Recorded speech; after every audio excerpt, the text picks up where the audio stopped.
Halo, Assalamualaikum. Ya, waalaikumsalam, Pak Ustadz. Oh iya, sebelumnya boleh diperkenalkan namanya dulu, Pak. Ya, ya. Jelas suaranya sebelum Mas Iya, pakai headset jelas, saya. jelas. Oke. Ya, nama saya Suhendi, Pak Ustadz. Dengan siapa namanya, Pak? Suhendi. Oh, Atau ini dipanggil aja Hendi. Ya, kadang jelas, kadang enggak. Gimana tuh? Coba dikencangin, dikerasin suaranya dulu. bentar. Ya, ya, oke. Ya, ini sudah Pak jelas. Ustadz. Ini sudah Ya, jelas. oke ya. Iya. Ya. Bapak siapa tadi namanya? Nama saya Suhendi, Pak Ustadz. Suhendi. Iya. Oke, Bapak Suhendi di mana sekarang adanya? Di Tangerang Cikupa. Oke, Bapak Suhendi. Ya, ya. Baru pulang kerja nih kayaknya ya. Saya agak grogi juga nih, jadi bisa bicara ngomong. Iya, makanya Bapak menjawab pertanyaan saya saja, jadi nggak usah dipikir yang lain-lain ya. Iya, iya. Oke, Bapak Suhendi, awal pertama sekali melihat video saya kapan ya di YouTube? Oh, saya sudah dari tahun lalu, Pak Ustadz, setahun lah mungkin, setahun lebih lah ya. Melihat video-video saya. Iya, udah mulai lihat-lihat di YouTube, udah mulai ya ketertarikannya udah dari tahun lalu lah. Gitu. Oke, Bapak Suhendi boleh tahu dong, Bapak bekerja di perusahaan apa ya? Sebagai apa di sana? Perusahaannya perusahaan properti, Pak Ustadz. Milik pribadi atau perusahaan asing atau bagaimana? Perusahaan swasta tapi milik pribumi sini sih. Oke. Di Jakarta. Ya. Terus Bapak di sana ada jabatan ya gitu ya? Ya, alhamdulillah sih di quality controlnya di project gitu, Pak. Oke. Ya, saya dengar kemarin kan katanya gajinya 12 juta kalau untuk apa? Ya, alhamdulillah. Karyawan itu sudah tergolong gede loh ya. Iya, alhamdulillah udah segitu sih.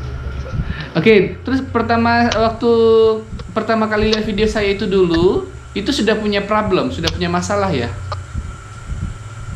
Iya, ya masalah saya sendiri sebenarnya sudah lama sih kalau jadi memang ya masalah. Tolong dikencangin Pak suaranya. Iya, masalahnya sih dari lama Pak Ustadz, dari 2 tahun 3 tahun yang lalu sih berjalan seperti inilah gitu. Jadi ya karena banyak tanggungan ini dan itu terutama ada cicilan rumah juga sih yang harus berjalan terus kan. Belum kebutuhan yang lain juga gitu. Jadi ya tiap bulan itu ya istilahnya hanya gali lubang tutup lubang aja gitu sih. Oke, nah setelah mengamalkan waktu itu melihat video saya, Bapak langsung mengamalkan salawat atau bagaimana? Iya, langsung Pak, langsung. Jadi memang dari dulu saya ada ketertarikan sendiri bahwa ya sering lihat-lihat doa-doa gitu ya. Tapi begitu dengan ada lihat arahan dari Pak Ustadz Muklis apa gitu, jadi lebih yakin gitu loh. Kayaknya, oh ya udahlah, saya jalanin aja gitu, saya ikutin aja gitu. Oke, waktu itu Bapak ngamalkan salawat apa dan berapa banyak? Awal-awal saya yang sebelum sholat Jibril Pak ya. Allahumma sholli ala sayyidina Muhammad. Ya, berapa banyak waktu itu? Itu sampai 1000 kadang. 1000 ya. Nah sekarang ini ngamalkan sudah berapa? Nah, sekarang kalau untuk yang Allahumma sholli ala sayyidina Muhammad setiap habis sholat isya itu saya 400 Pak Ustadz. Terus ada yang 400, lain? Kalau Jibril ada nggak? Nah sholat Jibrilnya itu saya sambung Pak Ustadz. Jadi setiap malam itu saya minimalnya 1000. Oke. Nah, tapi dari sholat fardunya saya 100 gitu. Setiap habis sholat fardu saya berarti 100 itu ngikut gitu. Oke. Nah, kemudian Bapak setelah mengamalkan salawat itu, setelah berapa lama kemudian Bapak pernah merasakan keajaiban salawat itu? Merasakannya sih dari tahun yang lalu itu Pak Ustadz. Jadi. Ya maksudnya setelah berapa bulan setelah mengamalkan gitu? Mungkin dari 6 bulan ya Pak, karena tahun lalu itu saya September kejadian itu, September awal itu mulai. Jadi mulai mengamalkan 6 bulan sebelum September ya? Iya. Seperti apa kejadiannya, boleh dong diceritain? Iya, jadi kalau yang awal-awal pertama itu yang September itu jadi kejadiannya itu memang di pertengahan September ya. Ya, kalau saya pertengahan itu pokoknya gitu. Jadi sebelumnya itu saya mulai kerasa bahwa itu dapat keajaiban dari salawat adalah saya dapat side job tuh, Pak Ustadz, side job dari kerjaan saya itu. Side job itu apa sih artinya? Kerja sampingan luar gitu. Oh gitu ya. Jadi saya memang backgroundnya di interior gitu, sering terima orderan gitu kalau ada bikin kitchen set atau apalah itu. Nah itu kebetulan ada teman kerja di tempat lain tawarin saya. Nah di tempat kerjaan lain itu akhirnya saya survei sampai saya kasih penawaran harga, sudah masuk, dan itu tinggal tunggu keputusan aja sebenarnya. Jadi saya diminta ditunggu antara seminggu atau 2 minggu waktu itu. Nah sambil saya persiapan cari tenaganya, cari tukang-tukang untuk karena pekerjaan ini bongkar pasang, jadi di kantoran gitu bongkar pasang. Jadi saya siapin tukang-tukangnya dulu dengan sambil nunggu keputusan nanti kapan mulai pekerjaannya tersebut. Nah dari pekerjaan tersebut itu saya tunggu sampai seminggu lagi, belum ada kabar Pak Ustadz. Nah, akhirnya saya konfirmasi lagi ke bagian yang ngasih order ke saya itu. Ya, terus? Begitu dikonfirmasi, ya udah Pak Hendy datang aja ke lapangan, ke proyeknya gitu, ke tempat yang mau dikerjakan. Akhirnya saya pulang dari kerja itu, saya jam 5 jam 6 naik kereta sampai ke Tanah Abang waktu itu, karena di lokasi pinggir Tanah Abang perkantorannya. Sampai sana itu ternyata pekerjaan tersebut udah ada yang ngerjain Pak Ustadz. Orang lain. Lah terus letak keajaibannya di mana? Iya. Nah, saya kan jadi agak bingung, heran juga kan. Lah, ini sebenarnya bagaimana ini Pak? Saya bilang itu. Bapak kok udah tawarin ke saya dan saya tinggal tunggu penawaran, tapi ini ada yang kerjakan. Nah, alasan dari mereka itu karena nunggu saya lama katanya gitu untuk cari pekerja tenaganya. Akhirnya mereka punya tenaga, dimasukinlah itu pekerjaan tersebut. Dan akhirnya saya diminta ya udah Bapak 50-50 aja, 50%-nya aja gitu dari pekerjaan yang udah saya masukin itu Pak. Jadi diminta yang udah dikerjakan nanti sama orang lain 50%, saya 50%-nya.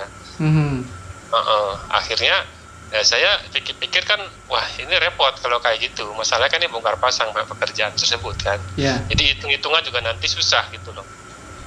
Nah, ya udah dari situ saya putusin, oh ya udahlah kalau gitu baik Pak, cukup sampai di sini aja. Saya bilang terima kasih banyak, segala satu gambarnya segala macam saya balikin lagi Pak ke mereka, gitu. Jadi saya tolak, saya mundur aja gitu, maksudnya dengan kondisi kayak gitu kan nggak mungkin diteruskan gitu loh Pak. Terus gimana dong akhirnya? Nah dari situlah maksudnya saya pulang. Padahal saya udah bicara dengan istri yang di rumah, itu kita mengharapkan banget pekerjaan tersebut Pak Ustadz. Jadi mengharapkan banget. Akhirnya kan nggak ada pemasukannya, jadi nggak ada kan? Jadi gimana dong? Iya, nggak ada, dan memang saya kan mengharapkan DP Pak. Jadi kalau pekerjaan itu kan pasti ada DP, sekian persen perjanjian kan, dan lumayan nanti buat pegangan. Padahal pada waktu itu saya dan di rumah itu tidak istilahnya nggak ada uang sama sekali Pak Ustadz. Itu ingat saya hari Kamis itu kalau nggak salah. Itu tahun 2019 ya? Berapa ya? Iya 2019 September. Nah, saya cerita di kereta perjalanan pulang itu sama istri, saya langsung WA, saya telepon. Istri juga sebenarnya berharap kan ya semoga bisa deal, bisa dikerjakan gitu kan. Saya dengan kasih tahu ini kerjaan nggak jadi, ya udah ikhlasin aja lah. Mungkin ini belum rezeki kita, saya bilang gitu aja sih. Ya sedih juga, istri juga sempat terus gimana ini, kita di rumah nggak ada punya uang sama sekali gitu kan. Ya udahlah kita berharap sama Allah aja, saya bilang begitu Pak Ustadz. Terus apa yang dilakukan? Besoknya saya pulang ke rumah dan saya bekerja lagi di tempat yang sekarang. Nah di tempat pekerjaan sekarang itu saya juga punya pekerja sipil yang memang dari kantor itu diserahkan saya untuk mengatur sampai pembayarannya pun diatur sama saya Pak Ustadz, jadi gitu. Nah setiap minggu 2 minggu sekali si pekerja tersebut adalah saya urusin, nanti saya ajuin ke kantor dan nanti saya gajian ke mereka, kan saya kasih gitu gajian mereka. Nah gajian itu setiap Jumat selalu saya tuh pakainya sistem transfer Pak. Jadi dari kantor itu cash, dari saya ke tukang yang sebut mandor yang kerja itu saya transfer, karena buat bukti aja struknya itu kan. Buat bukti, nanti kalau dari transfer saya foto kayak kirim ke bagian di kantor. Bapak gitu. transfer lewat apa? M-banking atau dari ATM? ATM non tunai itu. Oke. Nah itu saya bawa duit itu untuk tukang itu 3 juta Pak Ustadz, untuk bayaran tukang pekerja tersebut. Ya, nah di situ saya sendiri ya udah mikir kan, saya nggak ada duit gitu kan, padahal ini pegang duit orang gitu kan, jadi ya gimana gitu kan, ngerasa pegang duit tapi saya sendiri nggak ada duit gitu. Iya kan, jadi agak sambil pulang perjalanan ya udahlah sambil mikir, atau nanti saya pinjem ke si tukang tersebut gitu kan, karena memang nggak ada sama sekali gitu kan, tapi ya udahlah nanti aja lah urusan, yang penting kewajiban saya, amanah saya transferkan dulu ke orang tersebut yang untuk pembayaran ke tukang yang lain kan gitu. Karena diharapin juga kan. Nah pada waktu pulang itu saya selalu mampir di non tunai itu di minimarket ya, minimarket yang ada ATM itu. Uang tersebut saya transferin Pak, saya transferin, dan itu di saldo saya itu pasti udah nggak ada sama sekali, paling juga 2 digit atau 3 digit masih sisanya gitu kan. Dan itu pasti nggak bisa diambil. Pada waktu saya transferin 3 juta tersebut, dari struk itu kan keluar tuh Pak buktinya ya, saldonya berapa gitu ya, saldonya iya keluar, tanpa sengaja si struk itu terjatuh Pak, jadi jatuh ke lantai gitu kan. Ya udah saya sampai nunggu kartunya tersebut, ya udah saya ambil ya kan, habis ambil kartu, terus saya ambil struknya di lantai itu Pak. Begitu saya ambil Pak Ustadz, agak heran juga saya, lah ini kenapa masih ada sisa gitu kan di struknya itu gitu loh. Iya, begitu karena sisanya berapa banyak Pak? Ya, nah karena di ATM itu antri, akhirnya kan saya minggir tuh Pak Ustadz, keluar di depan pintu lah gitu kan, di luar gitu ke teras. Saya lihat lagi, Masya Allah ini kok duit jadi ada lebih gitu kan. Nah itu lebihnya itu 7 juta Pak Ustadz. 7 juta, tapi karyawan semua sudah lunas? Sudah, yang 3 juta itu sudah saya transferkan dan sudah saya kasih tahu, nih udah saya foto, nih Pak kiriman gitu kan, ya gajiannya gitu ya, bayaran mereka. Nah itu dulu bosnya Bapak ngasih uang 3 juta itu ngasihnya cash ya? Cash Pak. Jadi minggu. Atau ada yang telepon, atau memang ada Bapak terima bayaran dari mana, belum diinformasikan atau bagaimana? Nah itu dia Pak Ustadz. Jadi kan saya kepikiran nih, begitu ada sisa 7 juta, ya udahlah saya akhirnya pulang kan Pak Ustadz, pulang ke rumah masih bertanya-tanya sampai jalan juga gitu. Begitu sempat saya kasih tahu istri juga, saya bilang ini kok di saldo kita ada duit lebih, saya bilang gitu. Nah istri juga nanya, ini dari mana ya? Enggak tahu juga, saya bilang, bukannya punya tukang, udah punya tukang, bayarnya udah saya kirim, saya bilang, saya transfer kan gitu Pak Ustadz. Nah sampai kebetulan di HP saya kan ada m-banking Pak Ustadz, jadi di rumah itu saya cek lagi tuh sisa saldo tersebut kan. Saya cek lagi, ada ya, nominalnya ada 7 juta itu juga Pak Ustadz. Nah, saya sempat nungguin juga, iya. Bapak kan tadi karyawan yang mau dibayar itu berapa orang ya? Untuk yang ke tukangnya 3 juta itu tersebut Pak Ustadz. Iya, maksudnya kan berapa kali transfer itu 3 juta itu? Sekali. Sekali. Saya pikir untuk satu orang sekian, jadi beda-beda gitu. Karena memang nominal dari kantor 3 juta, terima 3 juta, ya udah saya transfer 3 juta ke satu orang tersebut. Oke. Nah, terus pernah dicek langsung ke nggak ke customer service di bank? Nah, iya, sempat waktu itu kita nyampe rumah, ya udah saya telepon kan customer bank tersebut, dan memang ada konfirmasi. Jadi ternyata uang tersebut itu udah masuk dari hari Selasa atau Rabu itu Pak Ustadz. Terus identitas pengirimnya dari mana? Nggak tahu? Nggak ada Pak Ustadz. Jadi saya sampai sempat bertanya 2 kali, dan itu jawabannya sistematis aja, udah masuk dan tidak ada nama pengirim. Masya Allah. Itu sampai saya masih penasaran, itu sampai saya nunggu hari Senin. Jadi saya mau print di bukunya, karena saya nunggu dari Sabtu sampai Minggu tidak ada konfirmasi yang teman atau siapa yang biasanya kalau transfer itu kan pasti ada konfirmasi kan, udah di transfer ini. Nah itu belum ada Pak, tapi kita masih nunggu aja. Jadi masih saya pegang, padahal di rumah itu sebenarnya udah nggak ada sama sekali itu juga. Tapi waktu itu belum berani make ya? Belum, seadanya aja. Udah ditarik tapi sebagian seperlunya gitu ya? Iya. Terus akhirnya berani pakai itu mulai kapan? Hari Senin. Hari Senin baru mulai tarik agak banyak gitu. Buku lagi, langsung datang ke bank kan. minta saya printin biar saya bisa meyakinkan lagi gitu kan. Setelah dilihat di bukunya pun sama, tidak ada Pak, dari mana itu tidak ada. Saya tanyakan lagi ke tellernya itu, nih boleh tahu? Oh itu nggak ada Pak, itu memang sistem udah masuk aja katanya. Gitu. Ya. Jadi setelah saya cek, saya tahu makanya hari Selasa itu dari buku tersebut tanggalnya muncul kan.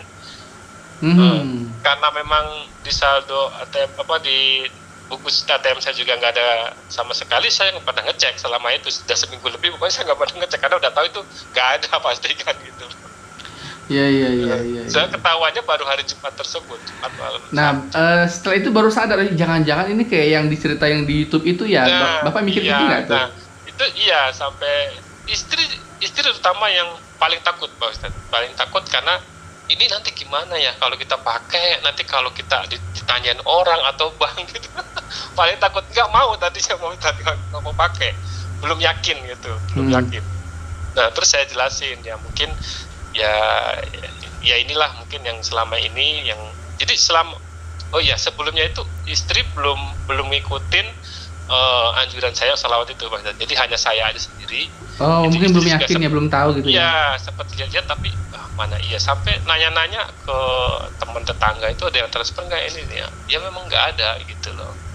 Nah, pada waktu udah hari Senin Selasa itu ya saya jelasin, ya udahlah ini mungkin rezeki dari Allah. Saya bilang itu memang inilah yang saya sering baca sholawat, saya ngikutin dari apa yang dilihat, saya bilang. Nah itu ya sampai jujur juga kita sampai sujud syukur juga gitu. Berarti, tapi sekarang istrinya udah yakin ya?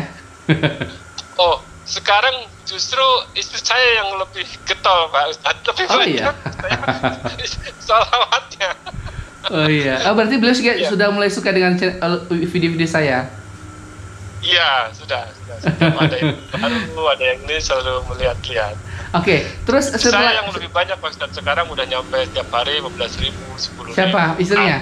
Istrinya? Iya Pak Ustadz. Oke. Satu paket salawat Jibril. Setelah kejadian itu, pernah lagi mengalami kejadian yang lain nggak? Nah, ya itu yang kemarin baru saya ceritain juga. Ini kebetulan masih 1 minggu nih Pak Ustadz. Apa tuh? Saya lupa loh. Yang mana tuh? Ya, yang di luar nalar lah. Kalau memang bukan Allah atau yang nggak mungkin juga ya, bukan karena Allah yang merencanakan gitu. Apa tuh kejadiannya? Jadi itu baru tanggal 15 Juli.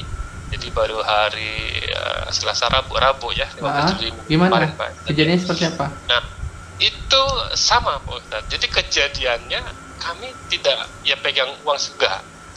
Tidak pegang uang, dan tahu-tahu ada pemberitahuan dari sekolah, anak saya yang kelas 6 ini harus nebus buku ya, buku pelajaran. Beli buku gitu ya?